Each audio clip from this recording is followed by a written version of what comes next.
Morning, everybody that's jumping into the chat. Thanks for joining us. Let's go ahead and get started. Appreciate you guys being here. So, welcome to today's webinar. We've got the 2024 IECC R406, which is the Energy Rating Index, also known as the ERI path. So, we're going to look at what's new, what's required, how to enforce it, dig into some stuff about kind of what it's about, how it's calculated.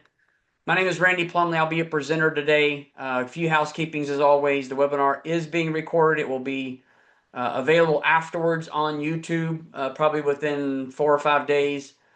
So you can usually go to YouTube and search Spear, or if you're on our website, you can go eepartnership.org. Under the resources page, you'll find a link to our YouTube channel. We've got over 150 videos covering wide ranges of energy code topics, HVAC topics. Sean's CELC is on there, some 5 and 5s on there as well. So get on that and see what else we have in our YouTube channel. So today's session is, as always, eligible for ICC CEUs. To receive credit, you must be present for at least 75% of the presentation. If you're using someone else's email address or you're in a group that's logged in under one email address, please email Kathy Lawrence. Her email address will be at the end of this presentation, and give her a list of the attendees that are all in the group together. So unless we receive that email, only the one person that's been logged in will actually be getting the credit. Within 72 hours, you'll also receive an email from Kathy Lawrence. As usual, it will be a brief course evaluation survey. Please complete that and return that to receive your CEUs for the course. As a reminder, we are now directly reporting CEUs to ICC. When you complete the survey, you must use the email address that's associated with your ICC account. Make sure the email is correct, not missing any letters or numbers or hyphens or decimal points between names. If you use a personal email address to access your ICC account, then you'll need to use that. If you use the one from the city, you need to use that. Once you've completed the survey, Kathy will upload the roster directly to ICC. After a short delay, you should receive an email from ICC saying that your CEUs have been updated. So just as a reminder again, Spear will no longer be sending out certificates. I'm actually talking to ICC right now. There is on a website you can print certificates, but I've not been able to log in successfully. So I'm trying to clarify is that's how people can do it. I know there are some people on here with cities that require you to turn in a certificate. If that's still you and that's the case, please reach out to Kathy. She can manually print you a certificate, but ultimately that's not what we're intending on doing. We're just directly sending these to ICC. So if you're watching us from YouTube, of course, like the comment, or if you like the content we're doing, consider liking, sharing, subscribing. It helps our channel. As always, I will have the chat feature open. Feel free to use that if you experience any technical difficulties, or like we're doing now, just saying hi this morning. There are some people dropping links in there. Thank you for doing that, Connor. We'll also have the Q&A feature available, so be encouraged to submit your question throughout the session. We'll pause periodically and look to see what we've got in the question and answer section and answer those as we go along. So thanks again for joining us. Now let's get started. So before we jump in, the details of, sorry about that, I just had something pop up. Technical details of R406. I just want to take a minute to explain who Spear is. If this is the first time that you're on a webinar with us, Spear is one of 6 regional energy efficiency organizations known as a RIO. We are part of a national network of regional organizations working across the country. Groups like NEA, SWEEP, MEA, NEEP, and SEA. Each organization supports its own region, and Spear covers Texas and Oklahoma. We are member-based, nonprofit 501c3 organizations. We have over 65 plus members representing a broad cross-section of energy efficiency industries, utilities, state agencies, local governments, builders, raters, manufacturers. That structure basically is important because it means that we're all not a regulator and we're not selling anything on here. So our role is education, outreach, and technical support. So what that looks like is free training and webinars like this. I can do in-person, field-based training as well for building officials, plan reviewers, inspectors. I did several last week. We support the IECC and ASHRAE 90.1 questions. I can also help with any test prep for ICC if you're looking to get certified for IECC. Also work directly with cities, jurisdictions across Texas and Oklahoma to help them adopt and implement newer versions of the IECC, including, of course, the 2021 and now the 2024. So that often means help sorting through amendments, compliance paths, enforcement questions, especially things that get more technical like the R405 and the R406 that we're going to discuss today.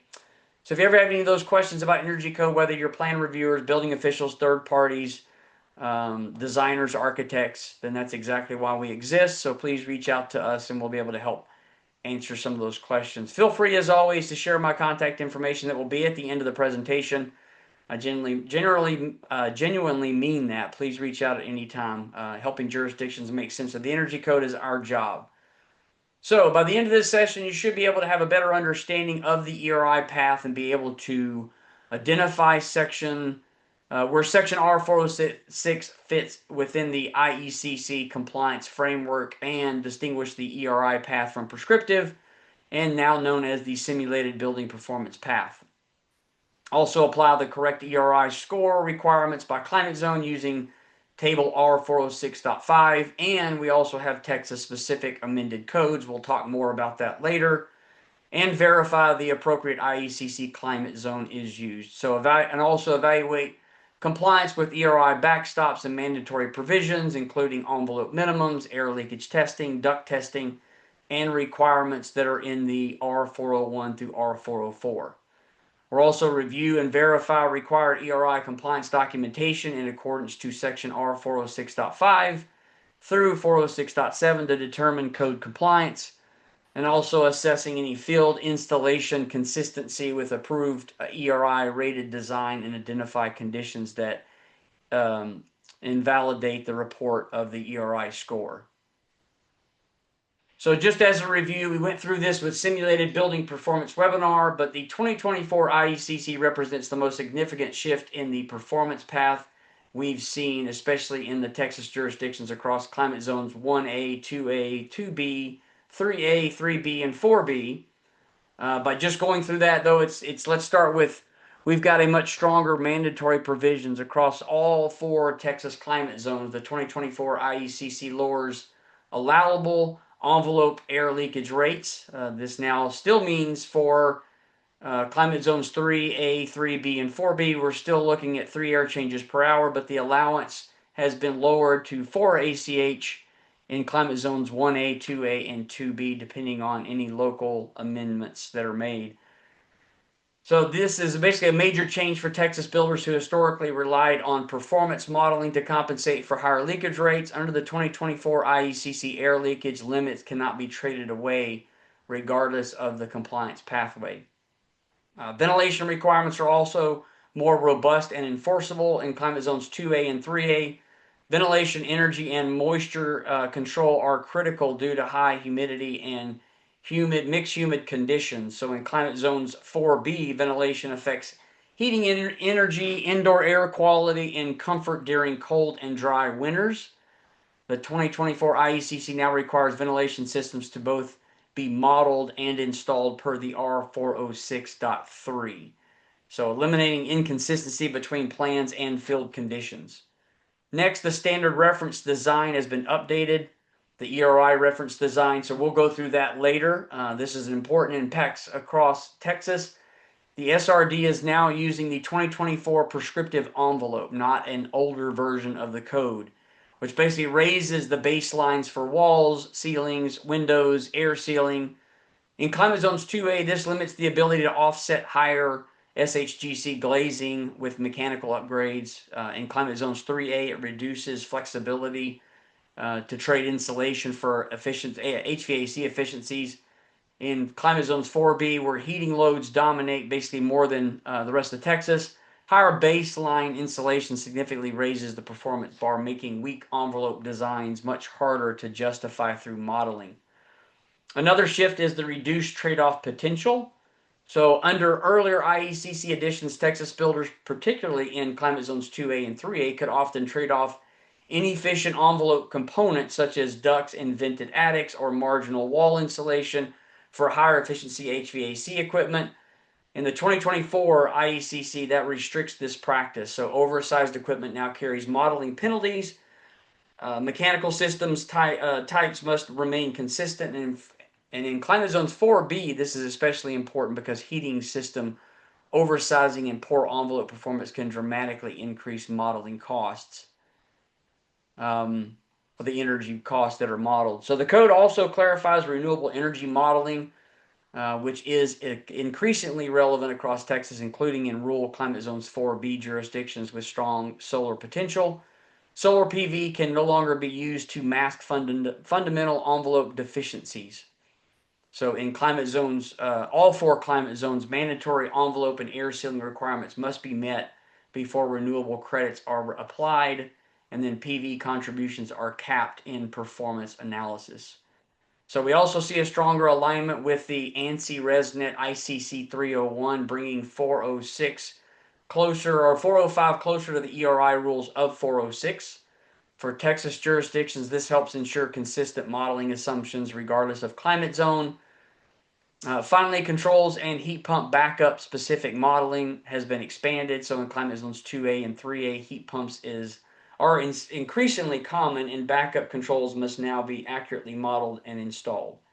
The takeaway for Texas here is basically the 2024 IECC ERI allows for flexibility, and we'll talk more about what those looks like as we go through today's presentation. But to start off, it's kind of funny to be throwing this out there, but the ERI, the actual Energy Rating Index, has finally been defined in the 2024. So even though it's been in the code since 2015, it's never been fully defined until 2024.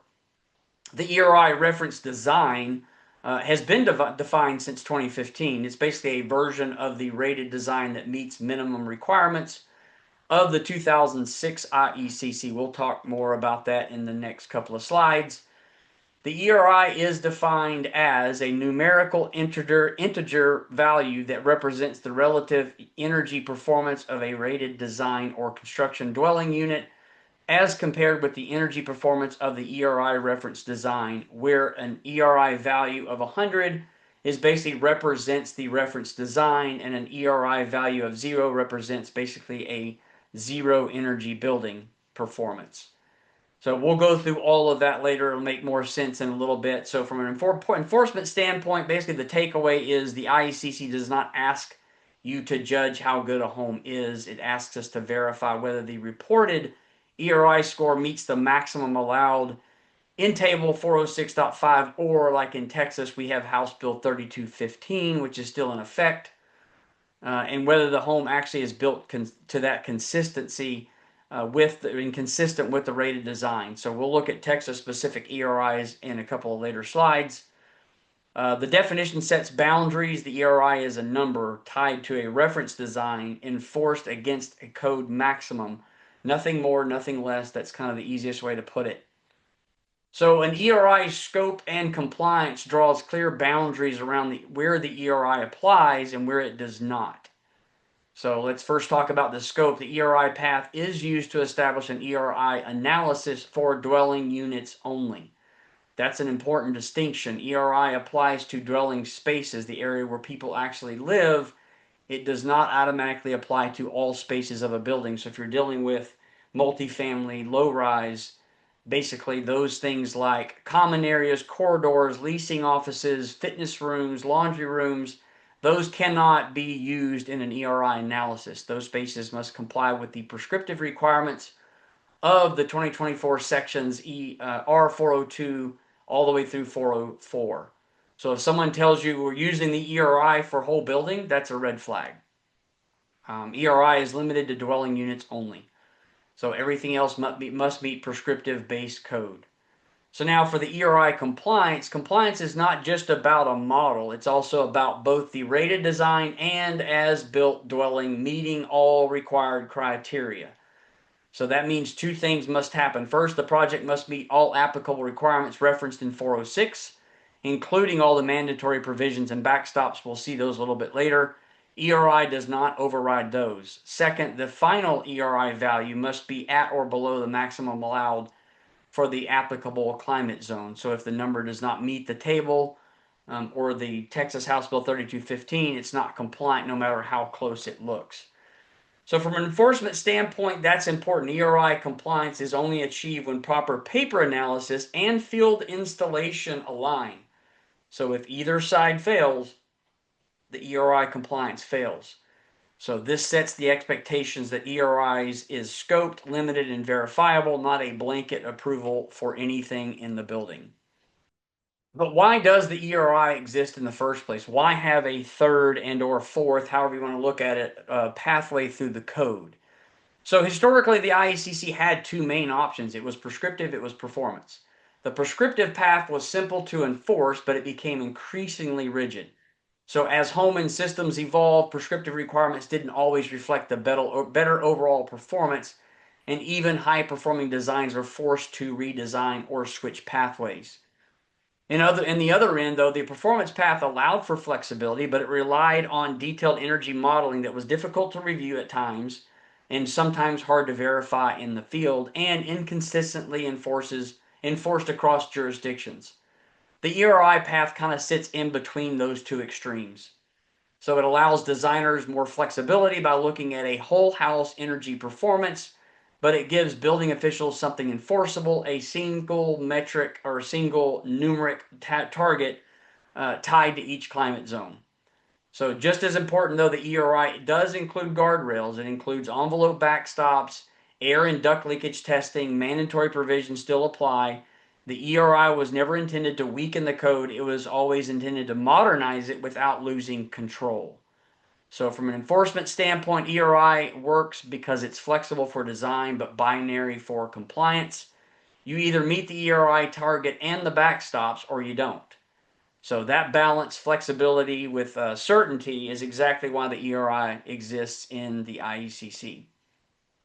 But what are the ERI core concepts? So what is ERI? So ERI is just spelling all this out and breaking it down. Sometimes this is pretty simple for people online, but if you're unfamiliar with the ERI, it's just a code approved compliance path. It's not a program, it's not a label, it's not a certification. It's not optional once it's selected. So compliance is demonstrated using a numeric ERI score, which is built upon the Section R406. Second, how it works. So the ERI compares the rated design, what's being proposed and built, to a reference design, same as performance. The reference design is the same house built to prescriptive minimums. Third, you have the number itself. We talked about it a little bit earlier, but the ERI 100 stands basically for a code built house. It's the reference design. It's what it's used as a measuring stick. As the number goes down, energy performance improve.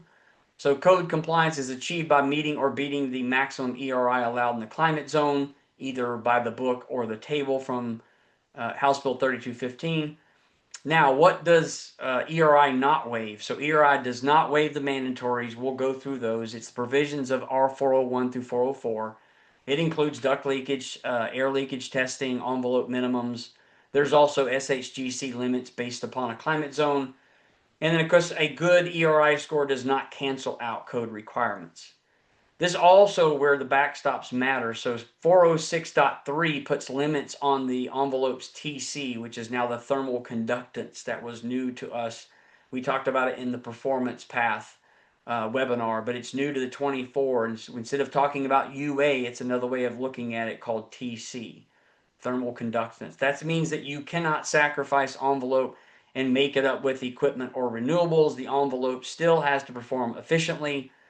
And finally, enforcement reality. So what's modeled must match what's built, and documentation is required. So if the approved ERI report does not align with field conditions, then the project is non-compliant, regardless of how good that number looks. So keep in mind, ERI is a compliance threshold. It's not a program, it's not a label, and it's not just a certification. So this is where we intentionally separate two things. This is always brought up. This is a term that I hear all the time, and I sometimes have to walk people through what this difference is and why it's so important to separate this. So we're talking about ERI and HERS. As you see on here, this is a HERS index. This is the closest you'll find to a ERI index. There's not really one that's out there that I could find. It's just based off the HERS index. But first, ERI stands for Energy Rating Index. It's the term used in IECC. When you're talking about code compliance for the R406, we're talking about ERI, not a program and not a certification. HERS, on the other hand, stands for ResNet's Energy Home Rating System. So HERS is a rating methodology and a scoring system. It's commonly used to generate the ERI score, but it's not based on the code itself. So the HERS index is based on a 2006 IECC code built house. The score of 100 represents a code built house from 2006. And then, of course, a score of 0 represents zero energy house. The scale is still used today, even though IECC has advanced significantly since then. So each point that moves represents 1% change in relative energy efficiency of the building.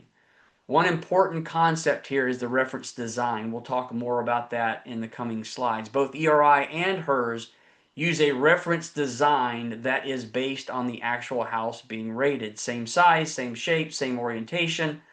This is not some generic or standard house. It's why geometry manipulation is not allowed in ERI or HERS.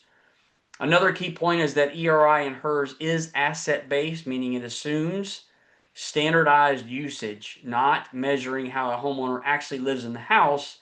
It's measuring the energy performance of the building. So I'm going to pause here for just a second. Connor, I did see that you put that in there. I can unmute you if you have something more to add to that. Hang on one second. If there's something you can clarify that I may not have clarified. So you're now able to unmute. Thank you for Howdy. Thank joining. you, Randy. So to provide a little bit of more clarification, because there is a common misunderstanding in the even in the home energy rating industry. So you have ResNet's home energy rating index, or the HERS index, and you have the ERI, and then you also have what Randy is covering right now, which is the R406 ERI. So to kind of provide a little bit more clarity on this, ANSI 301 generates an energy rating index. This is a publicly available standard. There are several organizations that use it. For example, Building Science Institute, who I represent, we are an Energy Star HCO, and we generate energy rating indices. ResNet sublicenses their system through, and I apologize for the background noise. I'm working from home. I just had a premature newborn, everyone. ResNet's home energy rating system, the HERS index, is very similar, but they do make some proprietary modifications to it. And then you have the R406 ERI. So kind of the best way to describe it is the R406 ERI is a snapshot of ANSI 301 based off of a certain publication date, with that reference design home that Randy was mentioning, which is specific to that version of code. So your reference design home is going to be different from the 2015 to the 2018 to the 21, and now obviously with the 24. And so what you're being compared against is slightly different when you're looking at R406, whereas with the standard ANSI 301, ERI, and ResNet's HERS index, those two are going to be much more aligned, whereas you will see number differences with the R406 ERI. So that would be kind of my caveat. Thanks, Connor. Appreciate that. And congratulations on the newborn. But thanks for joining us with that too, and going through some of that. So there'll be some things that we talk about that makes more kind of ties those things together, is what Connor had just said. But we'll keep moving on. I appreciate you speaking up, Connor. Thank you. All right, now looking at key differences between the ERI and the HERS, and Connor just spoke a little bit about that a second ago. But just to go through that, the key point is if a home meets the ERI target and all mandatory backstop and requirements, it complies with the IECC regardless of a program participation. HERS, on the other hand, is basically a HERS score. It by itself, it does not establish the IECC compliance unless it is explicitly used to demonstrate compliance of the 406. So looking at this one, we can see where does the ERI live? It lives in the IECC Section R406. What's its purpose? It's to demonstrate energy code compliance. How is it used? It's a pass or fail against maximum allowable scores. The authority falls under enforced by building official. Why it matters, the ERI score less than or greater, equal to or less than the code maximum, mandatory provisions are still met, envelope and air leakage backstops are satisfied, and then built conditions match the related design. And then when you flip the coin and look at the HERS score, is a rating system, not a code requirement, even though in Texas we do have House Bill 3215, which allows for above code programs such as Energy Star and HERS to be a, and I say this with air quotes, a replacement to code. It's There's some fine tuning to that. It's really the minimums need to be met, or the if it's different than code, the more stringent measure still needs to apply, even though they're following that. But by the Texas law, it just says HERS is a replacement pathway. Where does it live? It's developed and maintained by ResNet. Its purpose is to measure and compare home energy performance. How is it used? It's still using that numeric index used by programs, lenders, builders. There's a lot of weatherization groups and/or VA loans out there that require a HERS score. And who has authority on that? Most of the time, it's just program administrators, not really the building department. But in Texas, we have that as a replacement to code. So the building officials kind of need to know what it is, what it's about, how to inspect to it. Most of the building officials I speak to also, they just look at it from a, hey, it just needs to meet code. I don't care that they're doing HERS and doing above that. They still need to meet code minimums, and that's the best way to approach it. Why it matters, though, that's the standardized modeling rules, field verification protocols, and then program specific requirements as well. And of course, without saying, if we do a HERS score, there's also QC QA oversight from ResNet as well, and the ResNet providers that are out there. That does not happen with code. It's kind of up to a building official to validate and verify compliance along with any third party that's doing inspections.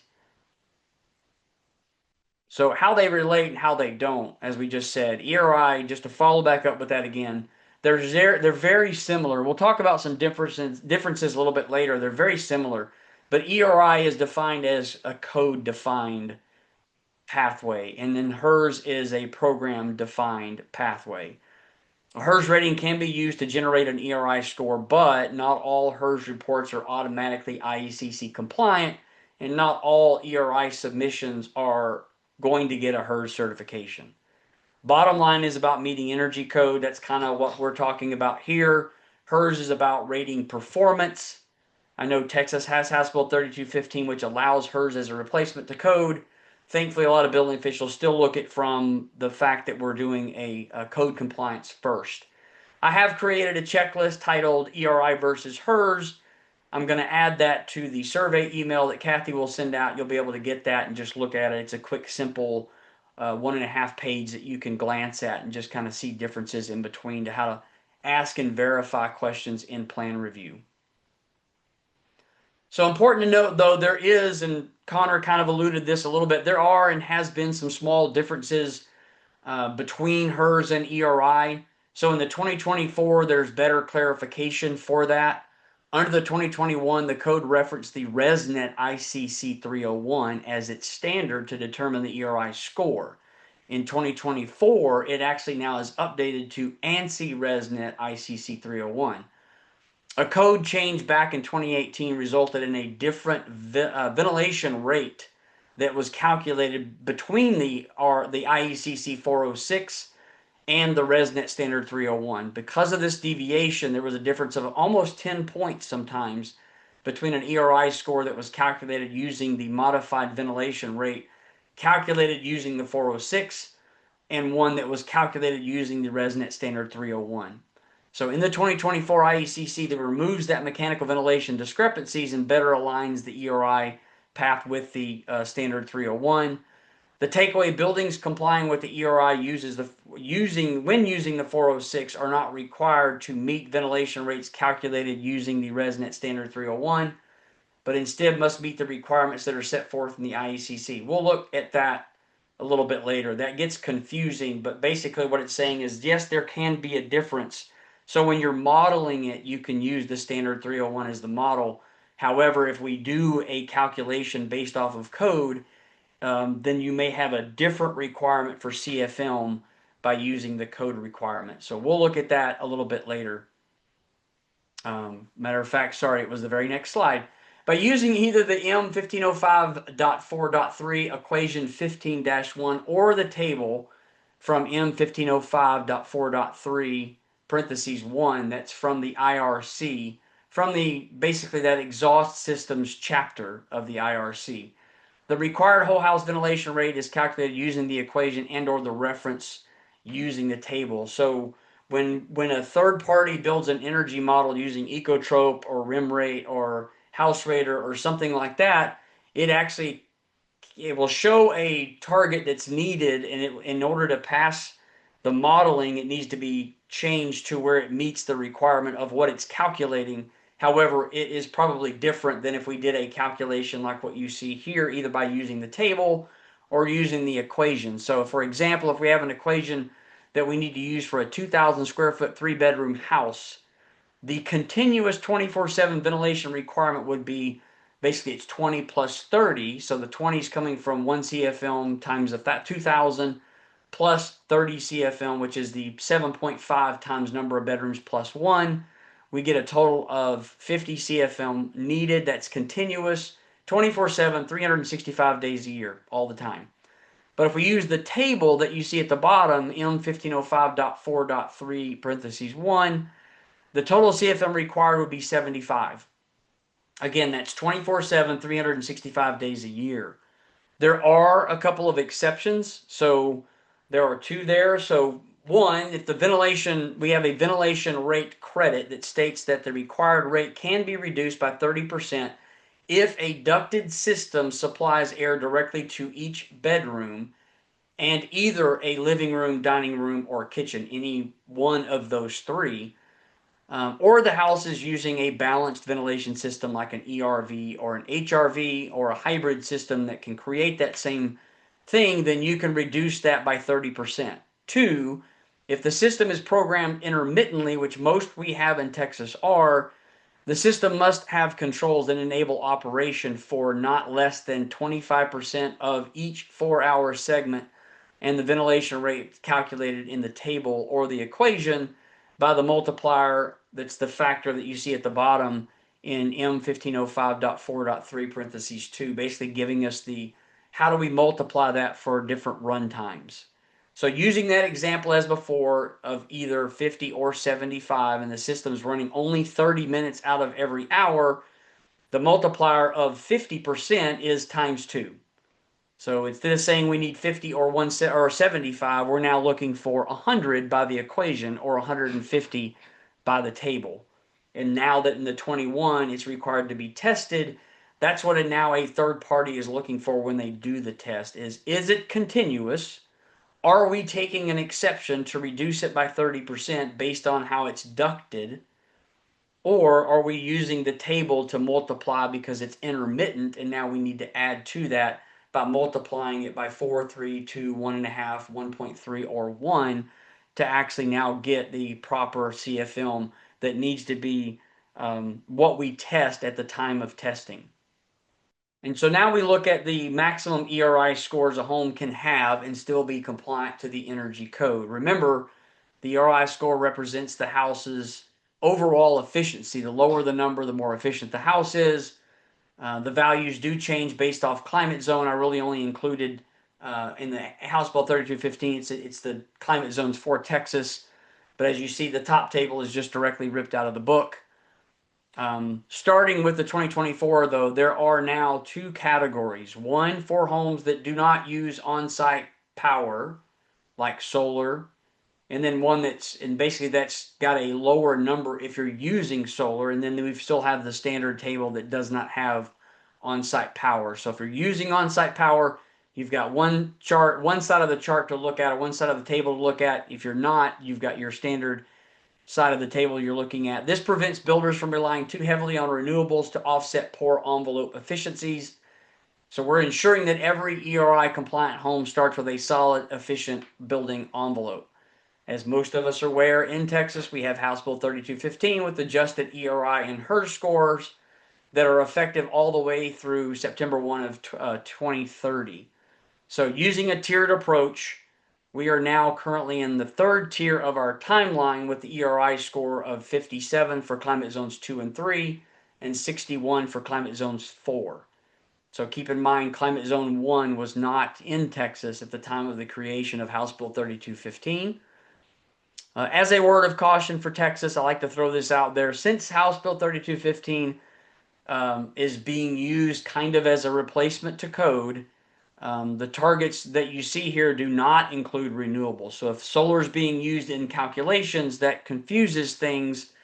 House Bill 3215 does not include the OPP, the on-site power production portions of the table. So in other words, when renewables are used in the calculation for compliance, one can use the House bill targets and then add solar. That basically they can add it to a weakened envelope and then still be compliant if allowed. If a building official is not looking at that closely enough, you can have a poor envelope with solar, and then you're actually able to get away with the weaker envelope. My suggestion is would be basically, and I know this gets complicated. I wrote this out several different times.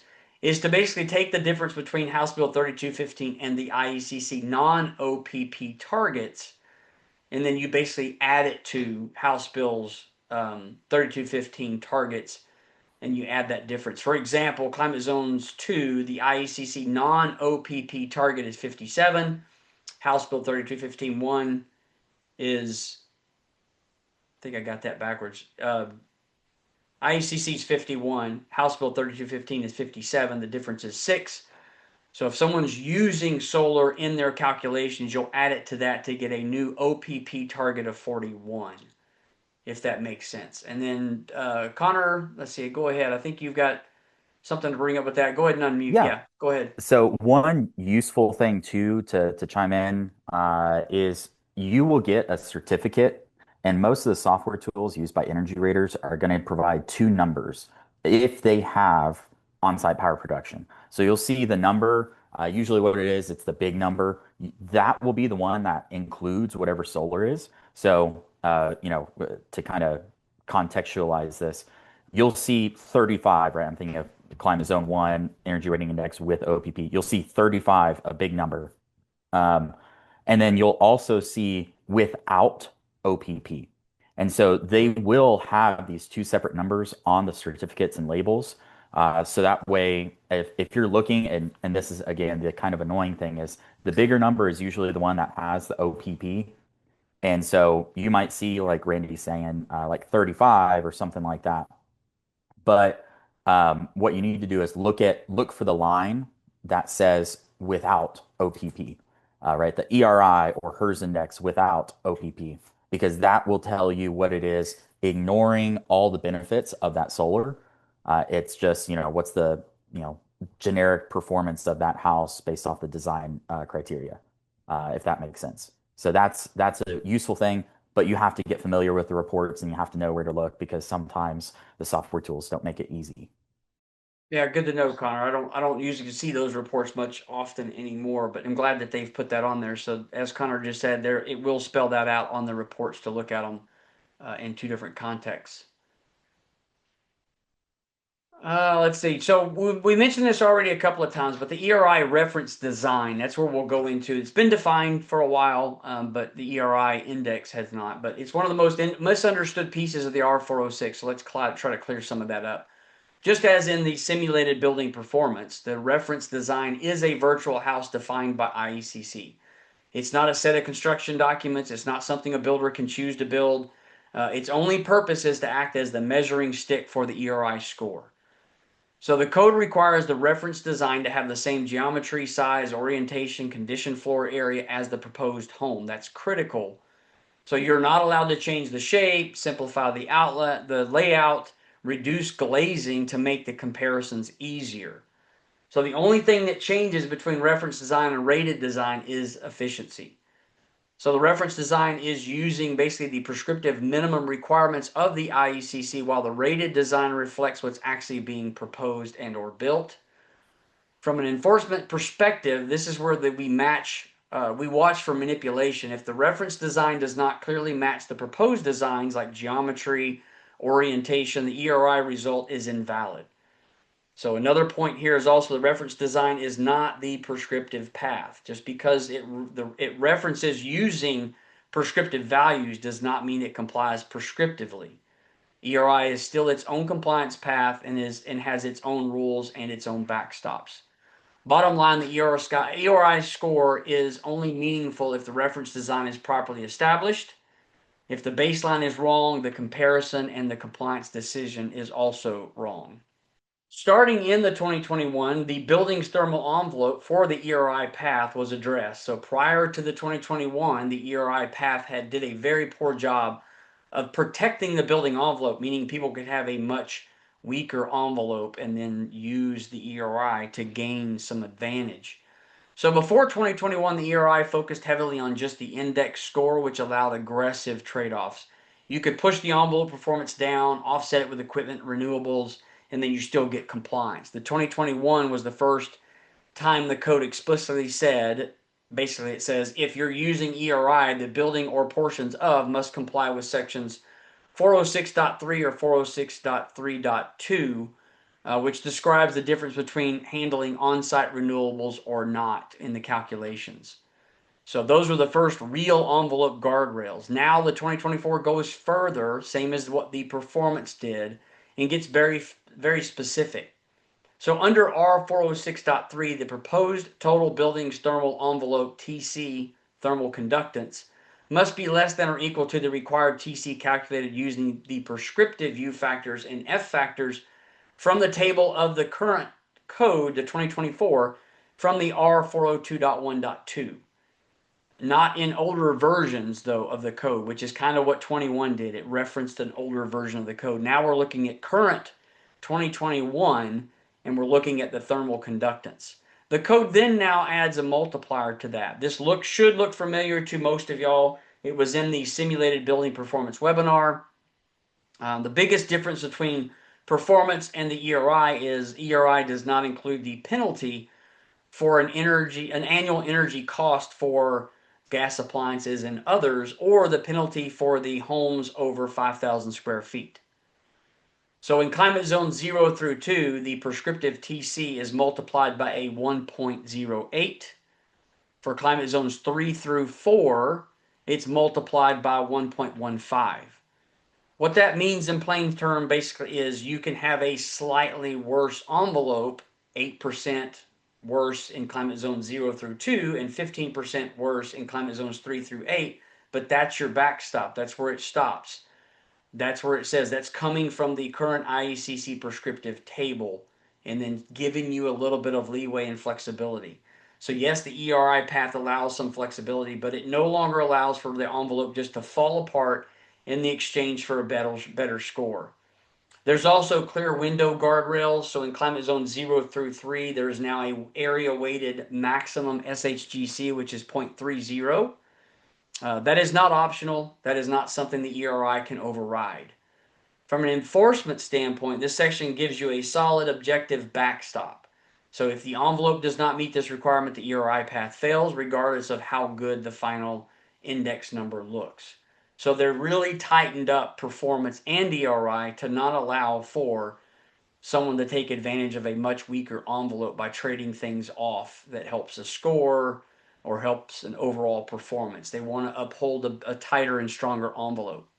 We've seen this slide many times before in previous webinars, but sometimes it surprises people to have these big red X on here. But under the IECC, approved software for ERI compliance is limited now, not unlimited. Not every energy tool or compliance calculator is allowed to generate an ERI score for compliance. First, let's talk about what is not acceptable, of course, the big red X's. IC3 and ResCheck are compliance tool, but they're not an ERI tool. IC3 administered through Texas A&M and ResCheck administered through PNNL are not designed to produce a code-compliant ERI score. They are prescriptive and a UA-based tools. So if you see an ERI claim that it's tied to an IC3 or a ResCheck, that's a red flag. Now what's acceptable, of course, is tools like RimRate, Ecotrope, and HouseRater are designed to generate ERI scores and follow the IECC ERI modeling framework. So these tools create both a rated design and a reference design, which is required under the R406. From an enforcement standpoint, it's important to be clear. We don't approve software brands, but we do require that whatever software is used can demonstrate all those compliances under R406. That means it must generate an ERI score, it must document the reference design, it must allow verification of mandatory provisions and backstops. If a submittal cannot show these things, it doesn't matter how common the software is, it's not acceptable for an ERI compliance. The goal here isn't to limit innovation, it's basically to make sure that ERI compliance is verifiable, consistent, and enforceable. Another common point of confusion in the Energy Code enforcement is assumptions that 405 and 406 are just different ways of doing the same thing, and they're not. We went really deep into the R405 simulated performance path. It is a cost-based comparison, meaning the proposed house is evaluated against a standard reference design as defined in section R405.4. Compliance is demonstrated with the proposed design's annual energy cost meets the required percentage reduction related to the standard reference. But because R405 is based on modeling comparisons, it offers more flexibility in how compliance is achieved. So 406, the rating index, is basically a score-based pathway. It uses an index scale from 0 to 100. It can go beyond that if we choose. The baseline for comparison is an ERI 100. That's a standard reference design, not using the standard reference design in 405. The ERI path is more closely tied to a rating system and allows for the use of renewable energy to help meet the required score, but there are guardrails against that too. While 406 can appear simpler because it produces a single score, it is actually more prescriptive in many ways. So in addition to meeting all mandatory provisions, the dwelling must also meet these specific ERI targets, which vary by climate zone and code addition. Failing to meet the target means the home does not comply regardless of how close it is. So from an enforcement standpoint with that, the most important takeaway between these two different pathways is basically they have different baselines, different metrics, different enforcement checks. A report or analysis prepared for one path cannot automatically be used to demonstrate compliance for the other. That's the biggest takeaway. Officials should also verify which compliant path is being claimed, whether the correct baseline and metrics are being used, and whether the documentation matches the requirements of the specific section. Treating 405 and 406 as interchangeable leads to enforcement errors. So the 24 IECC is much clearer in drawing that distinction. Mandatory requirements, I mentioned it a couple of times. We'll look at these now, but using the ERI does not waive mandatory code requirements, same as in the simulated building performance. So even when a project uses ERI compliance, all applicable mandatory provisions listed in table R406.2, which we'll see on the next slide, still applies. The ERI is simply an alternative way to demonstrate energy performance. It is not accepting or having an exemption for base code. So that includes building thermal envelope minimums. Envelope components still have required minimums, and in addition, the envelope backstops apply. A low ERI score cannot compensate for underperforming envelopes. We've already talked about that. Air leakage testing is still required, so blower door testing must be performed. The results must meet the code required air leakage rate, and ERI modeling does not replace testing. Also, duct leakage testing is also still required. Again, ERI assumptions do not eliminate field verification requirements. Mechanical ventilation must be installed and verified and tested.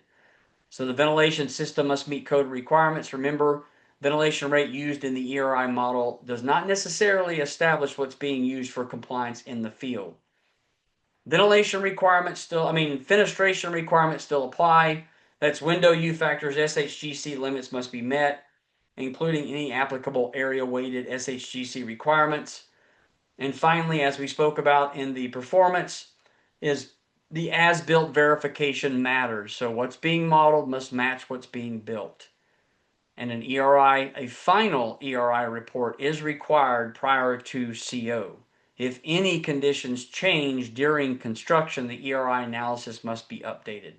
We talked about that a little bit in performance as well. is we have the projected and we have the confirmed, and technically you should be asking for a confirmed at the end in case there are any changes in construction as it was being built.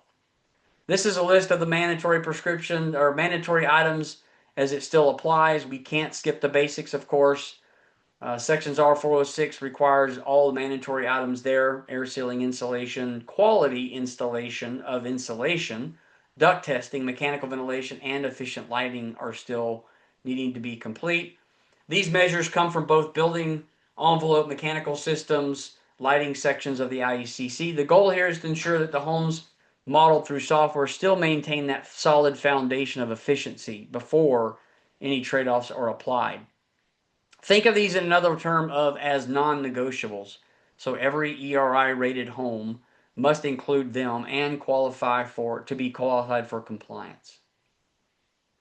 There still is documentation, and part of what happens in ERI is this is where ERI compliance either stands up or falls apart because documentation is not optional under R406.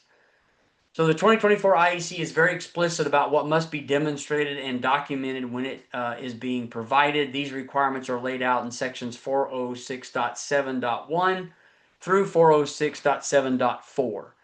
So .7.1 basically addresses compliance software tools. So whatever software is being used and must be capable of producing an ERI analysis, including both rated design and reference design. If the software can't show that, then it's not acceptable for the ERI compliance pathway. The biggest change with this basically is like in the performance is now there's a requirement that software vendors publish on a publicly available website documentation that the software tool has been validated using Class 2 Tier 1 test procedure in ANSI ASHRAE 140 procedure or standard. So same as the performance. 406.7.2 is the compliance report. This is not just a summary or a score. It's the formal documentation that demonstrates how compliance was achieved. So then the code splits that report into two phases. That's the first one we talk about is projected and or proposed. It's required for permit. This report reflects what is being planned, not what is assumed will happen later. It must be detailed enough for the plan reviewers to verify ERI compliance is achievable as it's designed. And then you've got the confirmed compliance report. So this is the required, should be required before CO. This is where as-built conditions are confirmed. If any field conditions differ from the proposed report, the ERI analysis must be updated. I know a lot of cities on here use the compliance final report that really just shows tested results from mechanical, duct testing, and blower door, and then there's a signature on each one of them. That's not really showing you that anything changed. Attached to that should be a confirmed compliance report that now shows that everything either met design or as proposed design, or it was changed and the ERI number has been updated. Then lastly, we have 406.7.3 covers renewable energy certificate documentation, but only when renewables are being part of the calculation. If there's no renewables part of that calculation, then that doesn't apply. And then finally, we have 406.7.4. That allows the building official to request additional documentation as needed to validate and verify compliance. So this is important. It gives clear authority to ask for updated follow-up questions to something that's being reported in their documentation with permits, such as windows or walls or insulation, or if there's not clarity there, you can ask for additional requirements, such as I need to see a report from the manufacturer stating that this meets the requirement. So from an important enforcement standpoint, the takeaway is simple: ERI compliance is a documented process. It's not just about the final score. If the documentation isn't complete, current, and consistent with what's built, the project is not compliant regardless of the ERI number. And then there are standard processes on modeling input values. Code addresses that as well. The input value is the data or information that's put into the software to calculate compliance. This is a critical enforcement concept. The IECC is very clear, has a very clear hierarchy to that. It basically says if an input value is explicitly specified in sections 402, 403, 404, and 405, then the model must use those code required values if there's no flexibility there. However, if the calculations required an input that is not specifically called out in the IECC, then basically the code points back to the ANSI ResNet IECC or ICC 301. So the standard fills the gap if there's any kind of default assumptions or something that's not clearly understood. It provides default assumption and methodologies so that the ERI calculations are consistent and compatible with one another. So from an enforcement standpoint, this matters because it prevents cherry picking inputs.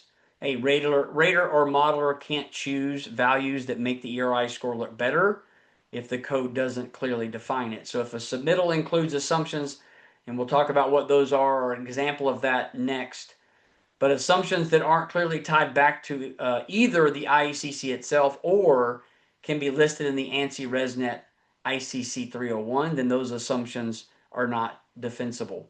So the takeaway clear is here if when the ICC or IECC is silent, then the 301 speaks to fill the gap. And if neither is documented, then the ERI result can't be verified. To demystify what we were just talking about, what is a modeling assumption? Let's break that down. In this example, we're talking about occupant behavior and internal gains. So the ERI model assumes a standard number of occupants. When they say that, we have a 3-bedroom house. It's going to assume 4 because the primary bedroom has 2 or assumed to have 2.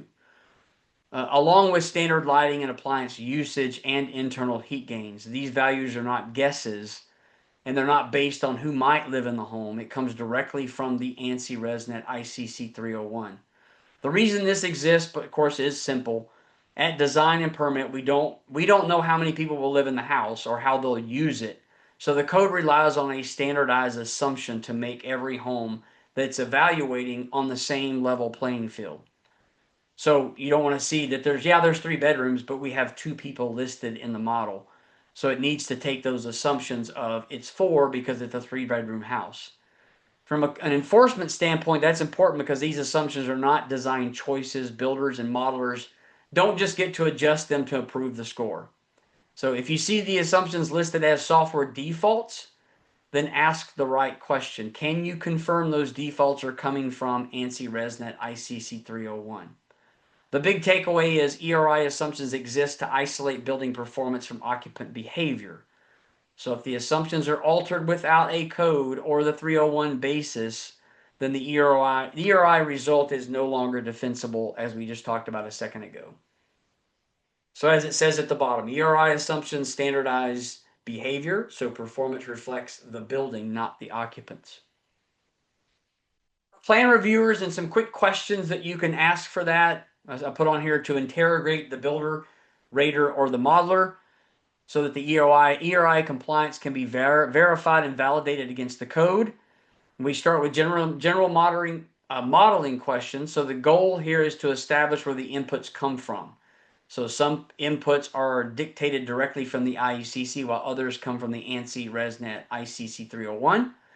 If that line isn't clear, the ERI results can't be evaluated. So asking for the input summary and the reference design assumptions is not an overreach.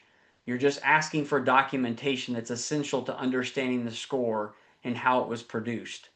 Next is the envelope and the geometry. So this is where a lot of the ERI problems hide. The modeling or modeled envelope values must match the approved plans, and the reference design must use the same geometry, conditioned floor area, and the orientation as the rated design. If those don't align, the comparison is invalid.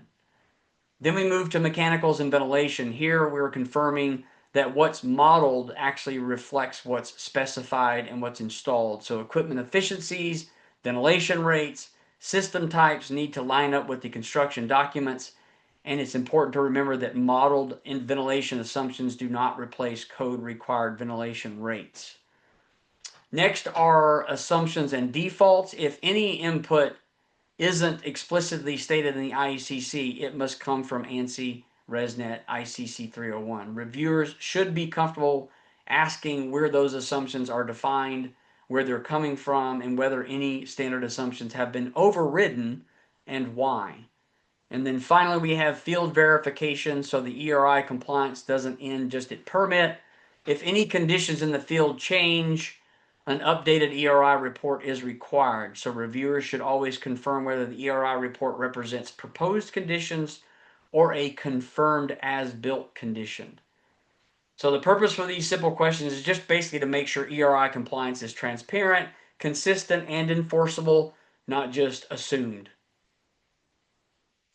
There is a plan reviewer checklist. I put this together, and this is just a snippet of one part of the checklist. I'm going to include that in the email, but it always starts with project information. So making sure the submittal clearly identifies project permit address and the climate zone. The ERI compliance depends heavily on which climate zone they're in, so it needs to be explicit from the start. And then next is the ERI score. Confirm that his reported score is clearly stated. And as Connor talked about earlier, is it on that report in big bold letters to where you see, does it meet what's the applicable target being met? So whether it's the table from the code or it's the House Bill 3215 table value that's in Texas, if the score doesn't meet the target, then the review stops right there and something has to be adjusted. Then we verify reference design. So the reference design must match the proposed design, as we talked about earlier, geometry, condition floor area, orientation. We also verify the envelope backstops. So compliance with the 406.3 must be documented. So a low ERI score cannot be used to override envelope backstop requirements. Next are the mandatory provisions of the table in 406.2. The ERI does not waive mandatories. We went through those. Another key step is confirming that the modeling inputs are traceable. We talked about that. It needs to show where they're coming from. Is it code or is it the ANSI ResNet 301 standard? And then for multifamily projects, reviewers need to confirm this, that basically in the scope, ERI applies to dwelling units only, not common areas, not lobbies, not offices. Those areas must comply with a separate version of the code, which is the prescriptive side. And then finally confirm that a proposed ERI compliance report has been submitted and accepted for permit. So this is not the final ERI report. Keep in mind that's not the confirmed. It simply is just used to demonstrate compliance and making sure that the plan reviewer says, is it achievable by this design? And then a confirmed as-built ERI report should be required before CO. The goal of this checklist is consistency. So if these items are verified at plan review, the ERI project tends to go much smoother in the field. So as I said earlier, I will include that checklist in the survey email. Go ahead, Connor, if you've got something to add to that.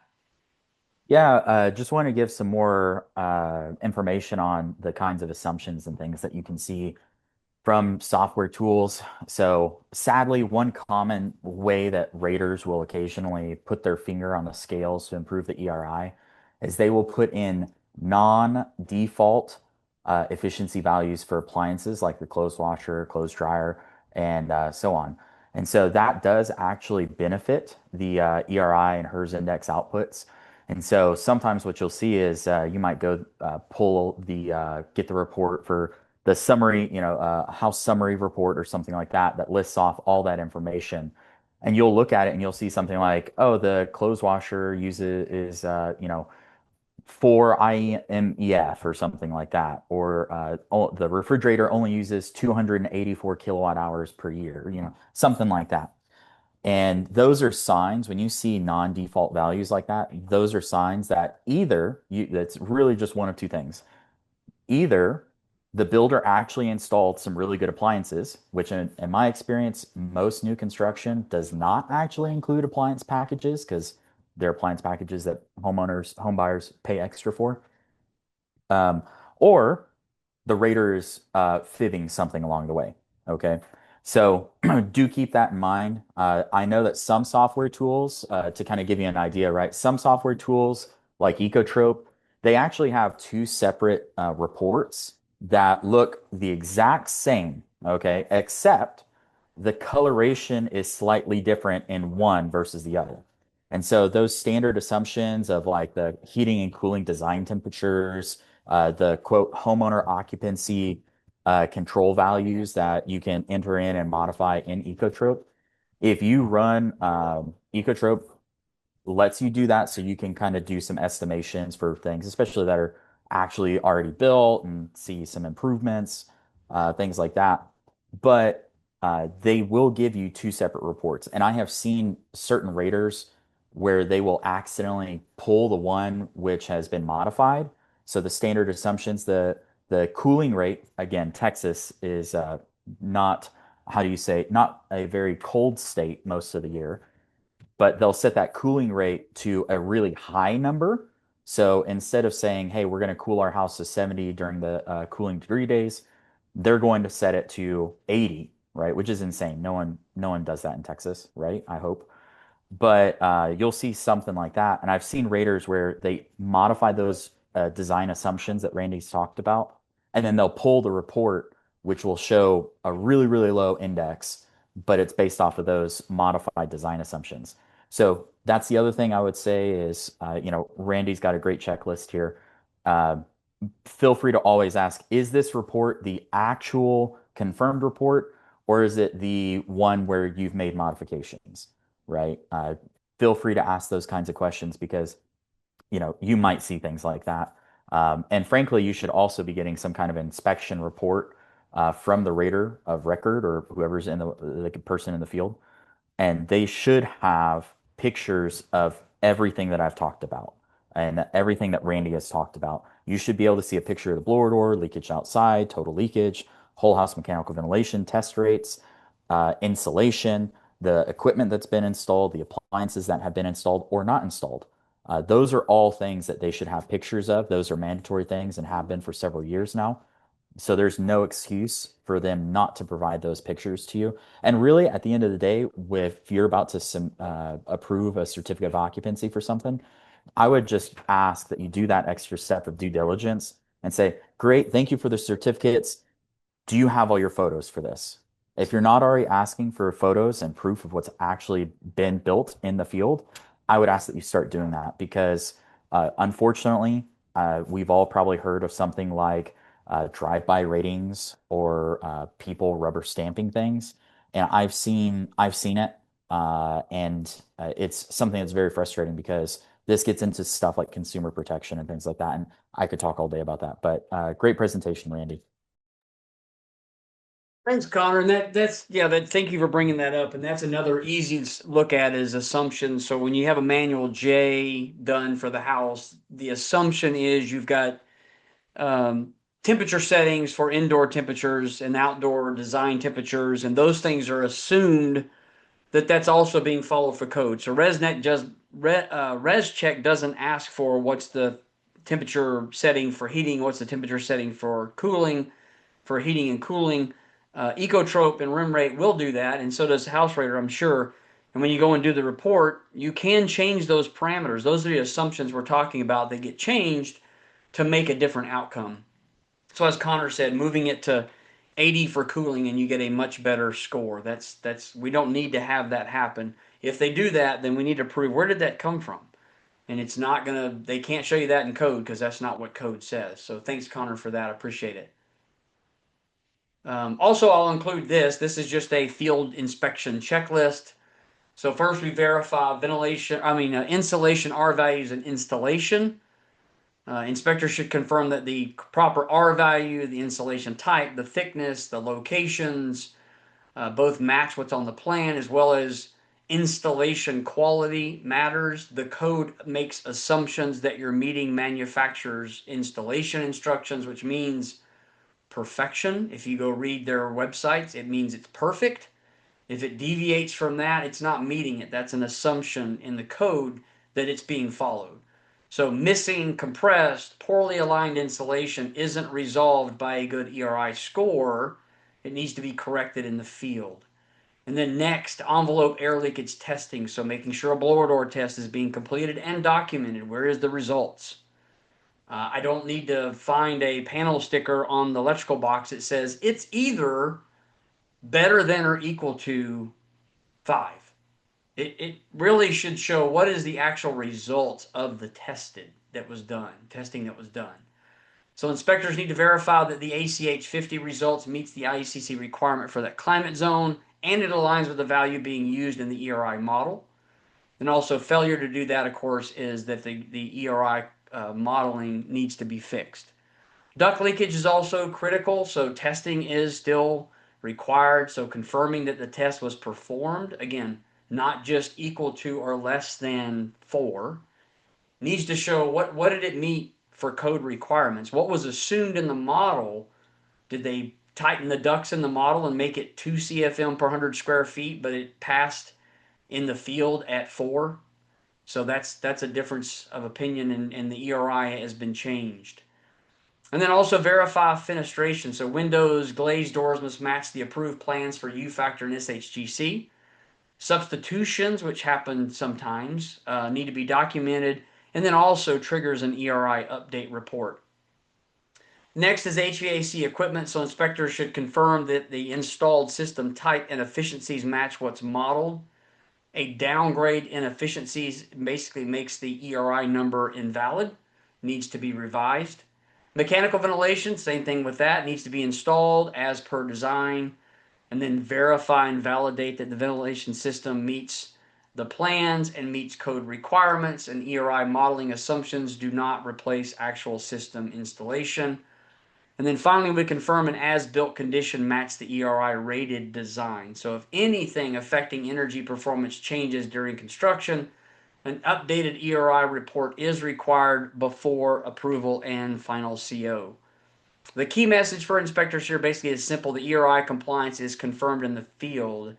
If what's built doesn't match what's modeled, compliance is no longer demonstrated. And then some quick best practices for builders and energy modelers, those that we have on the call. Choose ERI early. I know from just my history and what I've been over 10 years in the field doing inspections and verifications, there are very few builders that use ERI pathway. That may be changing with the way the 2024 has now updated. ERI may be a more attractive pathway to actually go instead of using performance or prescriptive. And now that Energy Star is still in question, this may be a pathway that somebody's jumping to. So ERI could be basically it's part of a design conversation from the beginning. So it's integrated. When it's integrated early, the envelope, the systems, and documentation tend to line up and much easier for compliance. So when the ERI is added late, that's when you start seeing mismatches and delays. So lock the envelope down first. The envelope is foundation for ERI compliance, so designed to comfort and comfortability that basically meets the ERI, the 406.3 envelope backstops, not just barely passing. A strong envelope gives you flexibility everywhere else. And as we said, you're allowed to be slightly worse for the envelope, but that doesn't mean that you can have poorly installed insulation. The assumption is still there that it's been installed per manufacturer's instructions. And then make the reference design clear. So reviewers need to see the baseline. They need to see geometry, conditioned floor area, orientation. All the prescriptive mandatories that are being used must be documented clearly. If the reference design isn't transparent, the ERI score can't be verified. Next, basically tie all the inputs to something defensible. So every modeled value should trace back to either plans, IECC, ResNet, the ANSI ResNet ICC 301 standard. So avoid unexplained defaults. So if you can't explain an input, then expect to be questioned. So also need to separate mechanical ventilation from ERI modeling. So just looking at the ERI report doesn't mean that that's how that needs to be tested and what you're looking for a passing score or tested number in the field. The ERI assumptions do not replace code required ventilation design rates. So mechanical ventilation still has to stand on its own under the code, either using the table or using the calculation, not what the report from the ERI model says. Another key point basically is update the model when changes occur. We talked about that a few times already, is if anything changes, a new model needs to be addressed.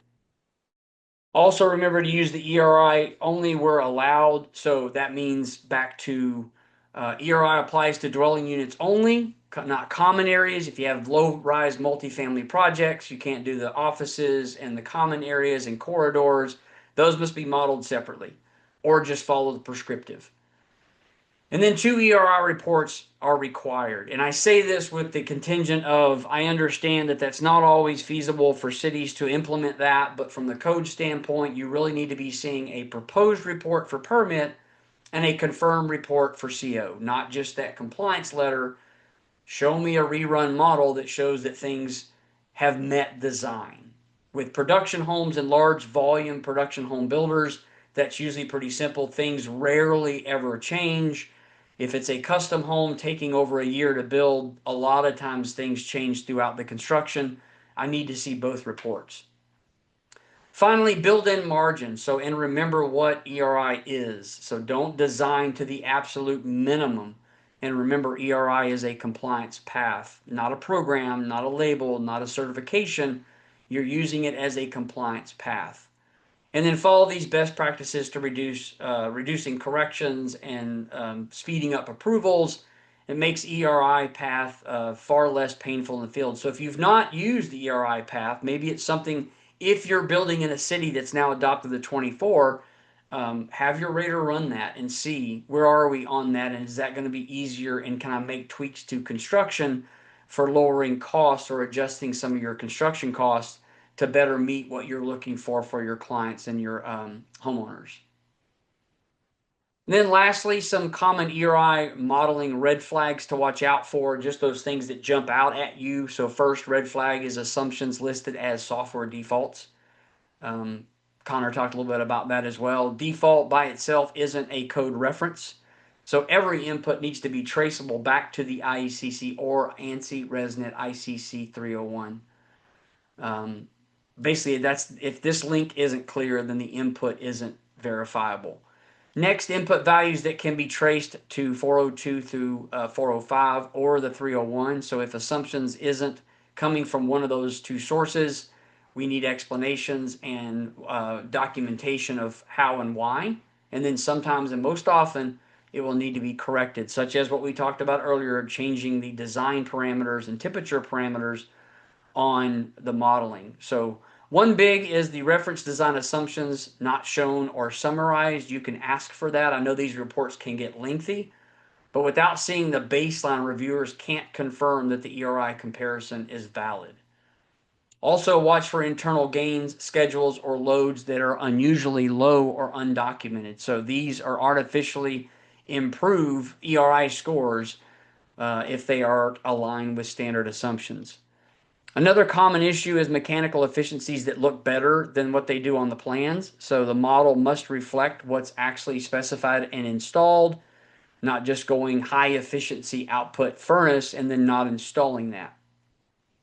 Ventilation rates that don't align with code required systems, another red flag. So ERI modeling assumptions don't override ventilation requirements. We've talked about that a little bit earlier.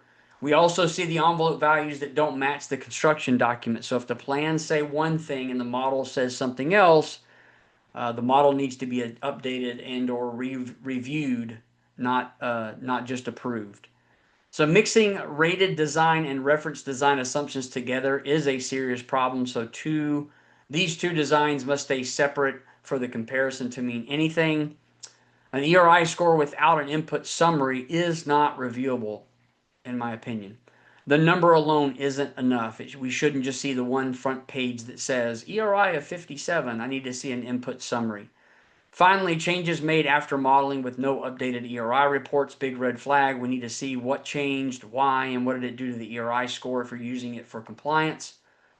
The biggest takeaway here is red flags aren't accusations, they're signals. So they tell us where to pause, where to ask questions, and where to make sure that ERI compliance is real, it's documented, and at most defendable on what they're actually using in assumptions and in the modeling. So thanks for everybody for joining us on the breakdown of the 2024 IECC R406 ERI path. I know this gets very technical. I sometimes pause and stumble over my words to try to clear it up and have it an easier understanding terminology. I know it can get confusing, But before we wrap up, I want to let you know about our next upcoming webinar, which builds directly on what we're doing for code enforcement and breaking down that 2024 as per the requests I had from the feedback.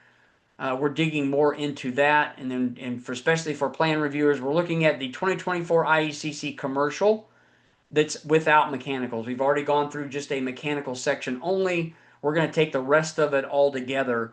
So that includes things like the building envelope, the lighting controls, electrical provisions, commissioning documentation. We'll look at some of that and zero in on some of that helps. Sometimes it actually slows down projects and triggers late corrections when that's not done correctly. We'll also cover some lighting compliances where that now lives and dies by controls, not fixtures, of course, unless there's any amendments. So that's coming up March 10th at 10:30 Central Time as well. So be sure and join us for that. As a reminder, TRAX Summit is coming up on March 1st through the 3rd at St. Edward's University in Austin. 3 days of keynote speakers, breakout sessions, and networking focused on energy and sustainability. Registration is still open. There's a QR code there that you can take a screenshot of that and or just use your phone and go directly to the registration. So thank you for that, Sean. She's going to be doing that and hosting that. So great outcome for that. And then finally, again, thanks for joining us. We know we like to navigate through the energy code as best that we can. We always have a lot of questions. I got a lot of phone calls and emails through the week to be able to help with. We hope today's session gave you tools and confidence to moving forward. As we continue to support building officials, contractors, and energy professionals across the region, we invite you to stay connected with us.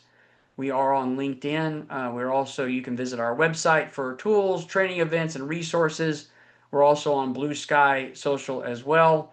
I've included Kathy's email address here. If you have any questions regarding CEUs or need an actual printed certificate, please don't hesitate to email her as well. So we look forward to working with everybody and supporting everyone in the industry as it evolves. Lastly, here's my contact information. Feel free to screenshot that and share that with anybody that you think we could be able to help with. Again, just want to thank you guys for attending today. I appreciate you being part of the webinar. Any questions regarding technical permitting decisions, assistance with code updates and enforcement, by all means, reach out to me. We don't bother helping with anything. So thanks again for everybody. I appreciate you guys being on here.